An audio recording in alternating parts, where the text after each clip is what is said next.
네, 금요일 묵상의 시간입니다. 보이는 것은 잠깐이지만 보이지 않는 것은 영원하다. 보이는 것은 잠깐이지만 보이지 않는 것은 영원하다. 자, 이런 제목으로 2024년을 마무리하고 또 2025년을 시작하는 첫 주간 우리 마지막 묵상 나누겠습니다. 자, 어제까지 우리는 안디옥 교회를 통한 성령의 역사를 살펴봤습니다. 하나님의 진심이 바르게 옮겨진 성경은 성경을 사모하여 읽고 묵상하고 하나님의 뜻을 알고자 하는 그런 이들에게 응답을 하죠. 바로 진리의 성령 하나님이 그 일을 행하시기 때문입니다. 자, 우리가 교회를 다니면 이 성경 한 권으로 충분하다라는 사실 잊지 마시고 이 생명의 말씀을 통해 우리가 살아가는 이 시대 어느 곳에서나 우리 하나님이 뜻하시는 의도를 따라 거룩하게 구별된 하나님 나라 백성답게 살아가는 그런 2025년에 여러분들 되기를 바랍니다. 자, 그래서 이제 계속 12장을 살펴보면 그때 헤롯 왕이 손을 들어 교회 중에 몇 사람을 해하려 하여 요한의 형제 야고보를 칼로 죽이니 유대인들이 이 일을 기뻐하는 걸 보고 베드로도 잡으려 할새 때는 무교절 기간이라 이렇게 말합니다. 그러니까 바나바와 사울의 생명을 향한 열정, 그러니까 바르게 말씀을 통해 하나님의 진심을 알게 하는 일들로 이 안디옥 교회가 강건해져 가고 있었는데 예루살렘 교회 상황은 그렇지 않고 또 아주 심한 박해가 일어납니다. 이 시대 유대 땅을 다스리던 그 헤롯 왕은 이스라엘 사람이 아니라고 그랬죠. 에돔의 후예라는 것을 우리가 신구약 중간기를 통해 배웠습니다. 그러니까 헤롯 일가는 그래서 이 정통성이 없는데 지금 이스라엘을 통치하다 보니까 어떻게 역사에서 그런 행운을 얻었기 때문에 어떻게 해서든 이 다수의 백성인 이 유대인들의 지지를 받으려고 예수님을 죽이려 했던 이 헤롯 대왕의 경우도 예루살렘 성전 아주 크게 지어주기도 하고 여기 언급하는 지금 이 헤롯도 헤롯 대왕의 손자였던 헤롯 아그리파 1세를 말하는데 이 사람 같은 경우도 그런 일을 위해서 이제 막 예수님의 그 제자들을 죽이려고 했던 거예요. 이 사람은 아그리파 1세는 로마 황실과 밀접한 관계 속에서 성장했으면서도 티베리우스 황제 때 투옥이 되기도 합니다. 그가 유대와 사마리아 통치권을 받게 된 거는 AD 41년 칼리굴라 이 사람이 암살당한 후에 글라우디오 황제가 즉위할 수 있도록 그가 이제 도왔던 공헌한 데 대한 대가로 이제 그걸 받게 됐어요. 그의 가문이 다 그랬지만 이 또한 친유대교적인 정책을 펴면서 유대인들의 환심을 사기 위해 이제 노력을 하게 되죠. 그래서 역시 그 유대인 환심을 사기 위해 기독교인을 탄압하는 일을 하게 되는데 이때 이제 야고보 사도가 죽게 된 겁니다. 예수님의 동생 야고보가 아닌 제자, 예수님의 제자, 요한의 형제 야고보에게 손을 댄 겁니다. 그래서 이 일로 인해서 유대인들이 아주 기뻐하는 걸 보면서 유대인들의 마음을 더 하나로 모으려고 초대교회 최고 리더인 베드로를 이제 잡아 죽이려고 했던 거예요. 세상의 권세는 이래요. 이렇게 사람들의 요구를 들어줌으로 자신의 권력을 유지하죠. 그러니까 인기를 얻어야 되는 거예요. 그러니까 이런 세상의 욕심에 교회와 성도가 핍박을 당하고 죽임당하고 농간당하고 이런 일들이 역사 속에 비일비재합니다. 그래서 잡아다가 감옥에 가둬놓고 촉동같이 지키게 했는데 베드로를 잡아다가 근데 하나님께서 천사를 보내서 너무도 놀랍고 신비한 방법으로 감옥에 갇혀있는 베드로를 풀어놔 버렸어요. 근데 이제 이런 것도 잘 좀 이해가 안 되는 것 중에 하나인데 보세요. 야고보는 지금 뭐라고 그랬어요? 순교했다고 그랬잖아요. 왜 야고보는 순교하도록 내버려 두고 베드로는 감옥에 있는데 왜 굳이 천사를 보내서 풀어내셨는가? 하나님 모르고 있다가 이 야고보는 금방 죽는 바람에 어떻게 손 못 대고 베드로는 이제 잡혀 있는 거 보니까 죽을 것 같아서 살리고 누구는 풀어주고 누구는 죽게 하고 왜 그랬을까? 정확히 말하면요 모르는 거예요. 하나님께서 하시는 일의 그 이유를 우리는 몰라요. 우리는 이런 하나님이 하신 일에 대해서 대부분 많은 경우 이유를 모른다는 사실을 고백해야 돼요. 마치 우리가 기도하고 이러면 다 알 것 안 그래요. 우리는 너무도 많이 신앙이라는 이름으로 예수님처럼 막 놀랍고 깜짝 뒤집어질 일들을 해야 하고 그래서 마치 그냥 기도만 하고 서로 만나기만 한 목사들은 사람들의 마음을 하나님의 눈으로 꿰뚫는 것처럼 여러분 그렇게 생각해서 안 됩니다. 우린 인간이에요. 하나님이 아닙니다. 그래서 우리는 우리의 한계, 이런 한계를 받아들이고 우리는 하나님의 말씀, 그 기록된 성경을 따라 그 성경에 말씀하신 대로 믿음으로 담대하게 살아가는 그런 존재가 되어야 되는 거죠. 그래서 우리는 우리들의 삶에서 나타나는 눈에 보이는 결과만을 가지고 함부로 말하는 건 이게 큰 실수를 하게 되는 거예요. 우리에게 주어지는 삶의 환경과 상황들을 슈퍼맨처럼 다 능력으로 해결해가는 존재가 아니라 우리에게 주어진 그 한계 속에서 하나님의 살아계심을 믿음으로 그냥 말씀 따라 걷는 그게 성도의 길이거든요. 그게 너무도 많은 성도들이 걷는 길이고 온전한 길인데 그렇게 유별나게 뭐 경험했다고 튀는 사람들이 자꾸 이 물을 흐려서 그렇지 진정으로는 뭐 슈퍼맨 같이 살아가는 게 아니라 말씀대로 살아가는 이것이 진정한 복음의 길이다라는 거 기억해야 됩니다. 여러분 순교한다라는 이 말 그리고 또 증거한다는 이 말의 원어 헬라어 원어를 보면 똑같아요. 마르티오 똑같습니다. 그러니까 목숨을 바쳐서 죽기까지 피 흘리기까지 하면서 증거하는 순교. 이거 굉장히 힘이 강하죠. 전파 능력이. 그래서 순교자의 증언, 자기들의 목숨을 주고 증거한 그 말씀에는 강력한 전파의 힘이 있습니다. 근데 그렇다고 해서 뭐 그냥 다 전도하려고 전부 순교해버리고 죽어버리면 이게 어떻게 됩니까? 그러니까 순교하는 분은 일부러는 아니지만 그런 상황이 돼서 순교할 수밖에 없기에 목숨 걸고 복음을 전하는 거고 살아있는 사람은 살 수 있는 기회가 있기에 순교자들이 전했던 그 복음이 진짜고 우리가 이런 믿음을 따라 살아간다는 것을 증거하는 사람 결국은 다 뭐 순교나 증거나 전도나 똑같다라는 거죠. 순교나 선교나 스데반 집사나 야고보 사도처럼 그렇게 순교하는 사람도 그래서 성경에 나오고 또 예수님의 박해를 피해 도망갔지만 도망자가 아니라 그래도 전도자로 그들이 꾸준히 살아내면서 그 하나님의 나라가 선포되는 것도 우리가 보게 되는 거죠. 필립도 그렇게 도망쳐 가면서 복음을 전했던 사람이고. 그러니까 순교는 능력이나 실력으로 되는 게 아니고요. 하나님의 진심을 바르게 알게 될 때. 그러니까 어떤 상황 환경 속에서도 세상과 타협하지 않고 이 말씀대로 약속대로 걸어갈 수 있는 순종의 길을 걷다 보니 갑자기 생각지도 못한 순간에 생길 수 있다는 거예요. 누구에게나 다 생기는 일이 아니에요. 그래서 우리가 어떤 사역으로 부름을 받던 중요한 건 뭐냐? 성경을 통해 하나님의 진실한 사랑의 마음, 하나님의 진심이란 뜻을 만나는 거듭남이에요. 그래서 하나님의 진정한 사랑을 만나게 되면 하나님께서 우리를 순교로 보내시든 선교로 보내시든 어떤 부르심으로 우리를 부른다고 해도 성도가 맡은 바는 말씀의 가치대로 충성스럽게 사는 것이다 라는 걸 알고 기쁨으로 순종하는 그런 성도가 되는 거죠. 사도 바울도 고백합니다. 그래서 로마서 14장 8절 우리가 살아도 주를 위해 살고 죽어도 주를 위해 죽나니 그러므로 사나 죽으나 우리가 주의 것이로다. 같은 맥락이죠. 누구는 죽고 누구는 살았다가 아니라 죽게 되는 자는 죽음으로 하나님의 진심을 전하고 살아있는 자는 살아있는 삶의 모든 것으로 하나님의 진심을 전하는 거 그게 성도의 삶이요 순교의 삶이요 선교의 삶이다라는 거죠. 그래서 우리가 어떤 사역으로 부름을 받던 중요한 것은 다른 염려하지 말고 성경을 통해 하나님의 진실한 사랑을 만나는 겁니다. 하나님의 진정한 사랑을 만나게 된다면 거듭난다면 어떤 부르심으로도 우리는 기쁨으로 순종하는 그런 성도가 될 수 있을 거예요. 자, 분명한 사실은 이런 일들이 벌어질 때 감옥에서 그렇게 풀려나온 베드로도 또 이 감옥에 갇힌 베드로를 위해서 중보하며 눈물로 기도하던 교회의 지체들도 모두가 베드로가 그렇게 천사에 의해 기적적으로 나왔다는 사실을 모를 정도로 성령께서 주도적으로 일을 하셨다는 거예요. 자, 그러니까 성령의 사역은 사람들이 무슨 부리는 종처럼 막 그렇게 시켜서 되는 일이 아니고요. 성령께서 우리를 주도하시는 직접적으로 그분이 행하시는 사역이다라는 거 잊지 마셔야 돼요. 우리가 살아내는 삶의 현장에서 바른 영적인 이런 분별력을 그래서 우리가 가져야 되는 거죠. 하나님의 모든 사역을 우리가 다 이해할 수 없지만 우리는 주시는 말씀만큼만 순종하고 그 말씀하신 말씀만큼 따라 나아가는 거. 이게 우리의 본분입니다. 그 로마의 백부장 고넬료나 또 그 같은 시기에 환상을 봤던 베드로나 그렇게 아는 것까지 순종해 나갈 때 하나님이 이루시는 그 다음에 놀라운 역사를 보게 되잖아요.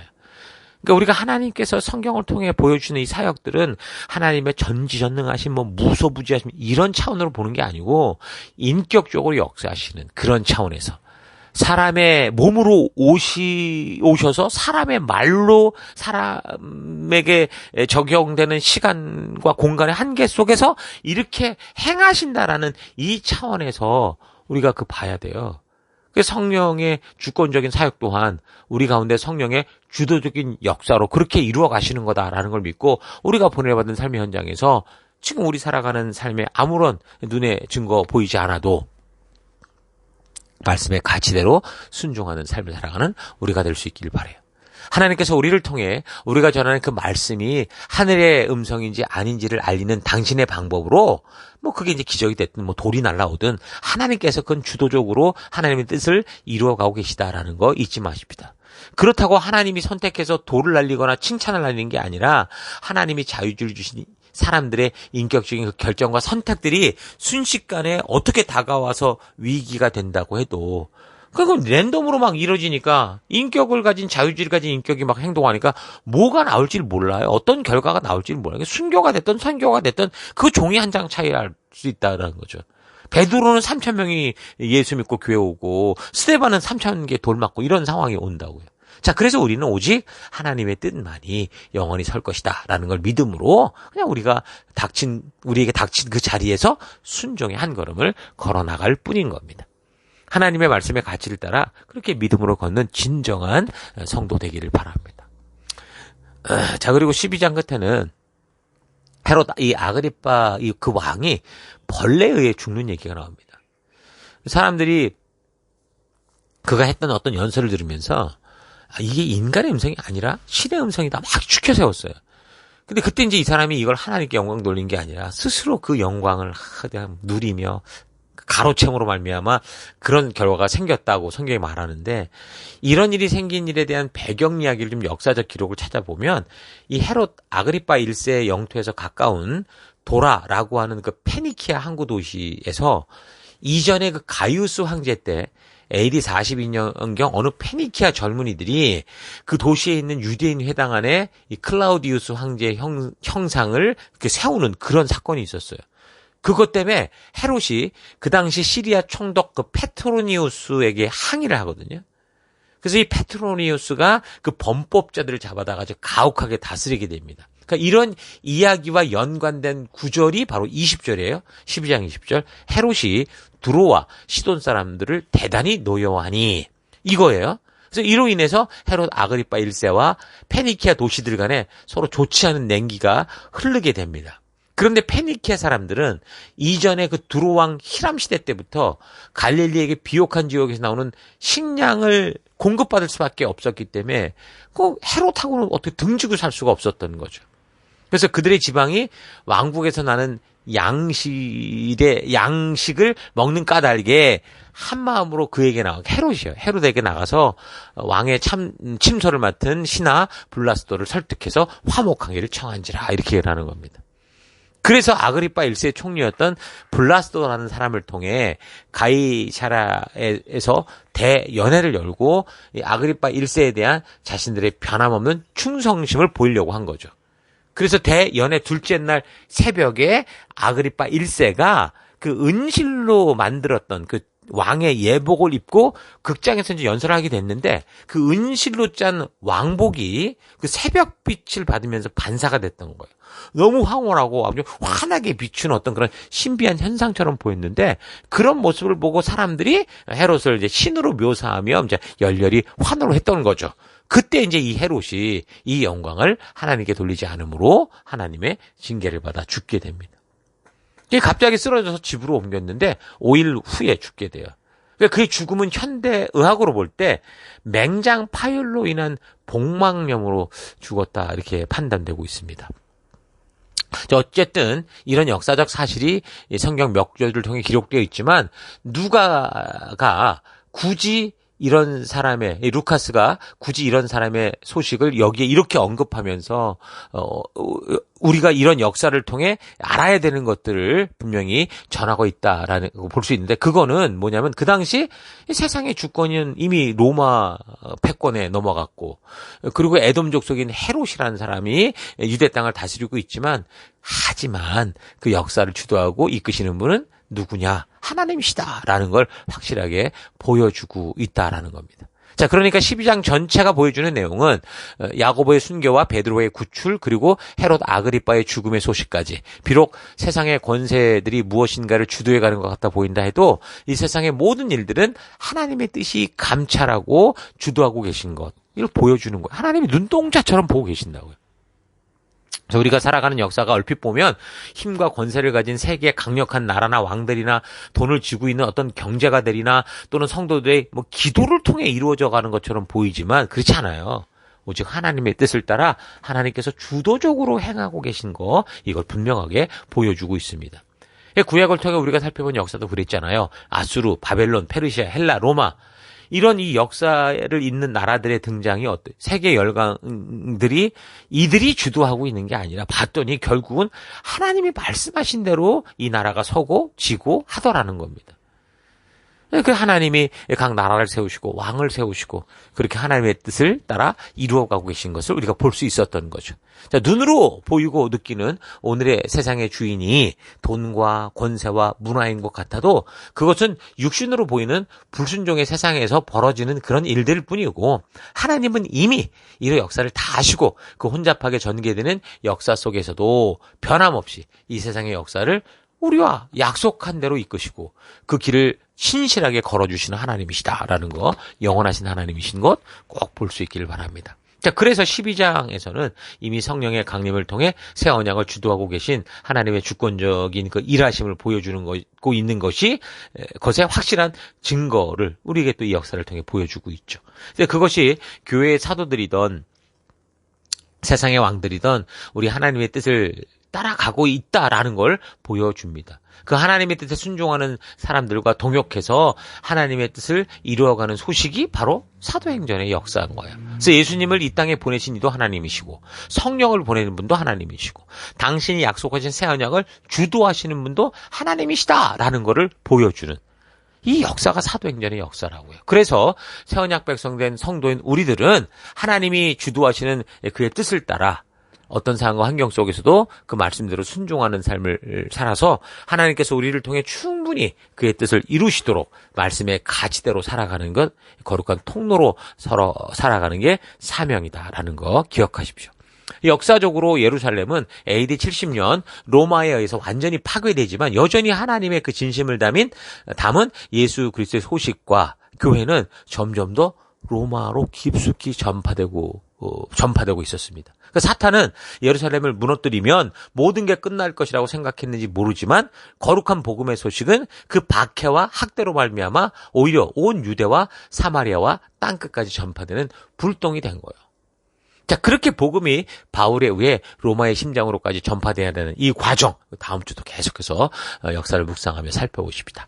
자, 오늘 하루 나는 과연 이 세상에 혼잡해 보이는 역사가 결국에는 하나님의 뜻대로 이루어지게 될 것이기에 담대한 믿음을 가지고 비록 이 세상의 현실과 환경이 거꾸로 흘러가는 것 같아 보여도 말씀의 가치를 따라 살아가는 길을 선택하며 나아가고 있는지 되돌아봤으면 좋겠습니다.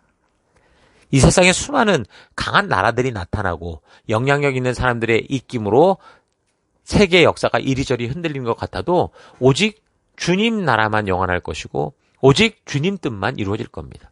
12장에서 보여주고 있는 이 사실들, 같은 사도이면서도 야고보는 순교의 길을 가고 베드로는 구출을 받으며 또한 그 당시 주권자인 헤롯이 충이 먹어서 죽는 이런 역사적 사실을 통해 우리는 분명히 오직 우리 하나님의 뜻만이 영원할 것이고 변함없을 것이다라는 사실을 확신해야 됩니다.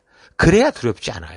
하나님은 종종 우리에게 두려워하라고 말씀하십니다. 우리가 종종 눈에 보이는 것으로 인해 늘 두려워하고 믿음이 흔들리며 넘어져 뒤로 물러서니까 두려워하지 말라는 거예요. 나는 변함없다라고 말씀하시는 거죠. 그러니까 세상의 사람들은 우리가 믿는 이 믿음을 미련하다 하고 자기들의 지혜를 따라 돈과 권세를 모아서 막강한 힘을 만들어 이 세상을 주물럭거리려고 하지만 우리는 세상이 저주받은 자의 표징이라고 하는 십자가에 못 박힌 그리스도를 믿고 세상의 눈에는 죽어버린 자 예수를 부활해 주여 살아계신 하나님의 아들로 믿고 나아가고 있습니다. 1장 27절. 그러나 하나님께서 세상의 미련한 것들을 택하사 지혜 있는 자들을 부끄럽게 하시려고 세상의 약한 것들을 택하사 강한 것들을 부끄럽게 하려 하시며 하나님께서 세상의 천한 것들과 멸시받는 것들과 없는 것들을 택하사 있는 것들을 폐하려 하시나니 이는 아무 육체도 하나님 앞에서 자랑하지 못하게 하려 하심이라 말합니다. 그러니까 이 귀한 말씀의 의미 잊지 마시고요. 이 세상이 아무리 잘 나가는 것이 보여도 성도인 우리는 우리 주님의 뜻이 영원한 것을 잊지 않고 말씀대로 담대히 믿음의 길을 걷는 하루하루 되기를 주의 이름으로 축원합니다. 2025년도 그런 믿음의 길을 부지런히 걷는 우리가 되십시다. 자, 오늘 하루도 힘내십시오. 잠시 기도하겠습니다. 하나님, 우리가 지금 겪는 일시적인 가벼운 고난과는 비교도 할 수 없을 정도로 영원하고 크나큰 영광을 우리에게 약속해 주는 것 잊지 않고 쉬운 길을 찾거나 유행을 따라 사는 삶이 아니라 믿음의 길을 걷는 내가 되기 원합니다. 우리에게 보이는 것은 잠깐이지만 보이지 않는 것은 영원하다라는 사실을 잊지 않고 보이는 것을 따르고 추종하는 삶이 아니라 보이지 않지만 살아있는 약속을 바라고 하나님 말씀대로 담대히 순종하며 사는 내가 되기 원합니다. 오직 주의 나라가 영원할 것이요 주님의 뜻이 이루어질 것을 믿는 믿음 가지고 내가 보냄을 받은 삶의 더 곳곳에서 오직 말씀대로 살아가는 내가 되기를 원합니다. 하나님, 이 세상에 보이는 것은 잠깐이지만 보이지 않는 영원한 것이 주도하고 있다는 거 오늘 절대 잊지 않고 또 그 영원한 삶을 향해 달려가는 이 한 해, 또 이 하루 되기를 또 결단하고 감사드리며 예수님 이름으로 기도했습니다. 아멘.